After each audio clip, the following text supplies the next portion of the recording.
Channel heal to bliss में स्वागत करती हूँ। आज हम जिस टॉपिक पे बात करने जा रहे हैं वो है योग। हाँ, मैं मानती हूँ कि योग एक बहुत ही बड़ा वास्ट टॉपिक है, बट इसके बारे में आज क्या चर्चा करना है, क्योंकि पूरे विश्व में, पूरे दुनिया में इसके बारे में सभी लोग सभी प्रकार के विचार प्रकट करते हैं और सभी लोग इसके बारे में बहुत अच्छे तरीके से जानते हैं। चलिए, आज हम सीखते हैं योग की परिभाषा क्या है, योग कैसा होता है, योग होता क्या है। आजकल के एक ट्रेंड हो गए हैं, जितने लोग फ्लेक्सिबल हैं तो लोगों को लगता है कि वो उतने अच्छे योगा कर सकते हैं। क्या सच में या वाकई में ऐसा है कि जिसका जितना फ्लेक्सिबिलिटी डिपेंड करता है कि वो कितने अच्छे योग करते हैं?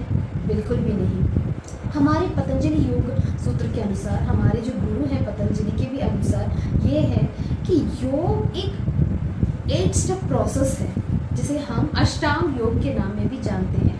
इसे इंग्लिश में 8 लिम्स ऑफ योगा के नाम से भी हम जानते हैं। इसमें हम खासकर अपने जो 8 लिम्ब को फोकस करते हैं, जिसमें से इसको दो हिस्सों में हम बांट देंगे। एक बहिरंग योग और है अंतरंग योग। अब हम जानेंगे बहिरंग योग में। जब हम बहिरंग योग में अपने आप को आगे बढ़ाएंगे तो इसमें 5 चीज़ें आती हैं: यम, नियम, आसन, प्राणायाम, प्रत्याहार। और जब अंतरंग योग के बारे में बात करते हैं उसमें आता है धारणा, ध्यान, समाधि। तो हम पहले एक एक स्टेप के बारे में जानेंगे। जब भी हम योग के बारे में बात करते हैं तो ये सब 8 अंग, 8 लिम्स एक साथ जुड़ने पर ही योग होता है। ये योग एक जीवन शैली है, योग एक डिसिप्लिन है। जब हम ये 8 स्टेप को, ईच एंड एवरीथिंग, एक स्टेप्स को जब हम अपने आप गेन करके आगे बढ़ेंगे, तभी हम योग में ऊंचे हायर स्टेप्स को प्राप्त कर पाएंगे, हायर स्टेप्स को अटेन कर पाएंगे। अगर मेरे पास कोई पेशेंट आता है, वो बोलता है मैम मुझे एक मेडिटेशन सिखा दीजिए, बट मैं क्या मेडिटेशन सिखा पाऊँगी?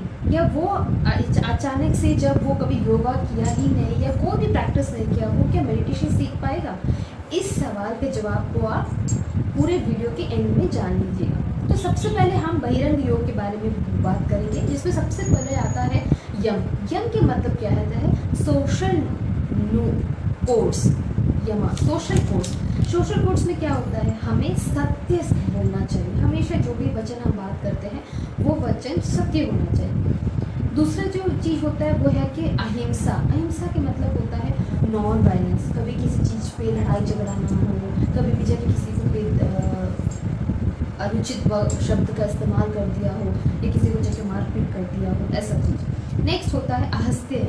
इसका मतलब होता है हॉनेस्टी। मतलब भले आपके सामने चोर खड़ा हो और पुलिस पूछ रहा हो आपसे कि ये चोर है कि नहीं, आप अपने को बचाने से पहले बता दीजिए कि यहाँ यही चोर है। उसे कहते हैं हॉनेस्टी। नेक्स्ट ब्रह्मचर्य होता है कि हमें अपने सेंस, सेक्सुअल ऑर्गन से कंट्रोल होना चाहिए, ये चीज़ को प्राप्त करने की क्षमता। ये सोशल कोड है कि अगर कोई इंसान हमारे सामने से क्रॉस करता है या हम उसे देखते हैं तो हमें किसी भी प्रकार के अट्रैक्शन नहीं होना चाहिए। नेक्स्ट है परिग्रह, नो पोसेसिवनेस। मतलब हमें किसी से भी जलन नहीं होनी चाहिए। उनके पास बड़ी बड़ी गाड़ी है, बड़ी बड़ी कार है, बड़ी बड़ी घर है, उनके पास इतना अच्छा नौकरी है, ऐसे नहीं होना चाहिए। इसे कहते हैं हम यमा, मतलब सोशल कोड्स।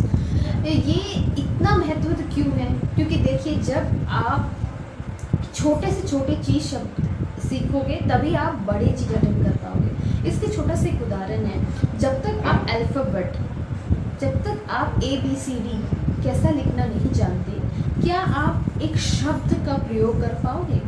एक शब्द से एक वाक्य का प्रयोग कर पाओगे? नहीं। इसीलिए योग को पूरे तरीके से सीखने के लिए हर एक स्टेप को बहुत अच्छा तरीके से अपने अंदर अपनाना बहुत ही ज़रूरी है। नेक्स्ट स्टेप के हम ये नियम। नियम के मतलब होता है पर्सनल कोड्स। क्या होता है? जब भी हम अपने बच्चे को या हम जो वातावरण में रहते हैं तो हम क्या करते हैं? साफ़ सुथरा वातावरण होना चाहिए। अगर आपके किचन या बेडरूम या कोई भी जगह जहाँ पे आप बैठे हैं पूरा कचरा से जमा हो, या मतलब झाड़ू पोछा नहीं लगा हो, या ऐसा कुछ हो, तो आपको अच्छा लगेगा? बिल्कुल भी नहीं, क्योंकि सभी इंसान स्वस्थ वातावरण में रहना पसंद करता है। या पोल्यूशन भी हो तो बहुत इरिटेट हो जाता है, उससे ज़्यादा बीमारियाँ भी फैलती हैं। तो हमेशा से आपके जो वातावरण है वो हमेशा ही स्वस्थ होना चाहिए। 6 है संतोष, कंटेंटमेंट। कंटेंटमेंट में मतलब है अपने में खुश रहिए, किसी और भी खुशियाँ मत ढूंढिए। दूसरा है तपः स्वादिष्टाना, सेल्फ स्टेट। तपः अपने में आपको कंट्रोल करिए, जितना हो सकता है सैक्रिफाइस करने की कोशिश करिए। सैक्रिफाइस का मतलब ये नहीं होता है कि आपका कोई कपड़ा, आपका कोई सामान उठा के कोई भाग गया तो आपने छोड़ दिया, बट ये होता है कि जितना आपके पास है उसी से आप संतुष्ट रहने की कोशिश कीजिए, उसे होता है तपः, सैक्रिफाइस। हमारा माइंड सेंस ऑर्गन उसको रोक रहा है कि नहीं, एक रसगुल्ले की वजह से तुमको पूरा रूटीन चेंज करना पड़ेगा, ज़्यादा से ज़्यादा कंट्रोल करना पड़ेगा। एक रसगुल्ले एक स्वीट की वजह से तुमको बहुत कुछ चीज़ में कंट्रोल करना पड़ेगा।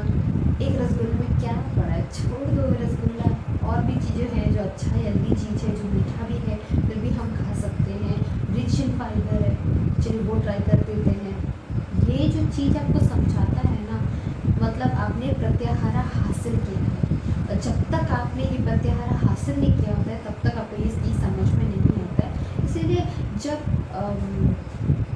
कोई भी एडिक्ट्स होते हैं या कुछ भी नॉर्मल लाइफ में, अगर कुछ आपको फ्रिज में चॉकलेट मिलता है या मतलब केक होता है, हम कंट्रोल नहीं कर पाते, पूरा एक कीजिए केक पूरा अकेले ही बैठ के खा लेते हैं। बड़े लगता है कि क्या सबको बांट के खाना है, चलो खा लेते हैं, आज का मज़ा आज ही ले लेते हैं, कल जिंदा रहेंगे कि नहीं रहेंगे, ये सब सोच आ जाता है। बट अपने आप को कंट्रोल करना सीखिए, अपने सेंसेस को कंट्रोल करना सीखिए। क्या हमें कंट्रोल क्या किया, हाथ इज टच, सेंसेस और sense organ touch. And next क्या किया, आपका टंग, क्योंकि टंग जो है ना वो इसने हासिल कर दिया तो मेडिटेशन इज सो ईजी, उसके बाद ही आता है मेडिटेशन। चलिए अभी तो हम लास्ट स्टेप तक तो पहुंच गए, अभी आपको समझ में आया योग क्या होता है। योग ये सभी स्टेप को छोटा छोटा स्टेप्स को बड़ा से सीख लेना ही योग होता है। उसी तरह हम जब KG1 जाते हैं, उसके पहले आंगनवाड़ी जाते हैं, छोटे छोटे स्टेप्स को हम इतने अच्छे से सीखा है, फिर जगह 12 जाते हैं, फिर कॉलेज जाते हैं, फिर एग्जाम्स देते हैं, हमें पता होता है कि KG1 में तो ABCD एंड का स्पेलिंग, छोटे छोटे स्पेलिंग भी हम कितना देते हैं, आज हमें कितना ज्ञान हुआ। तो सिर्फ आसन करके ही इंसान बेस्ट योगा टीचर, बेस्ट योग स्टूडेंट नहीं हो जाता। जब एक इंसान के ऊपर सब कुछ ये चीज़ का जब वो ज्ञान कर पाता है, जब वो अपने अंदर अपना सकता है, तभी वो एक्चुअल योगा को अपनाया है, वो एक्चुअल योग प्रेमी भी है। तो यही होता है योग। अभी हमने पूरा बात किया है अष्टांग योग के बारे में, हमेशा से याद रखिए, सिर्फ आसन सीख लेने से ही योग सीखने का मतलब नहीं है। योग के लिए बहुत कुछ त्यागना है, बहुत कुछ सीखना है, बहुत कुछ अपनाना भी ज़रूर है। शायद ये वीडियो आपको ज़रूर अच्छा लगेगा। मेरे चैनल्स को प्लीज़ सब्सक्राइब करिए, लाइक करिए और शेयर भी करिए। मेरे साथ जुड़े रहने की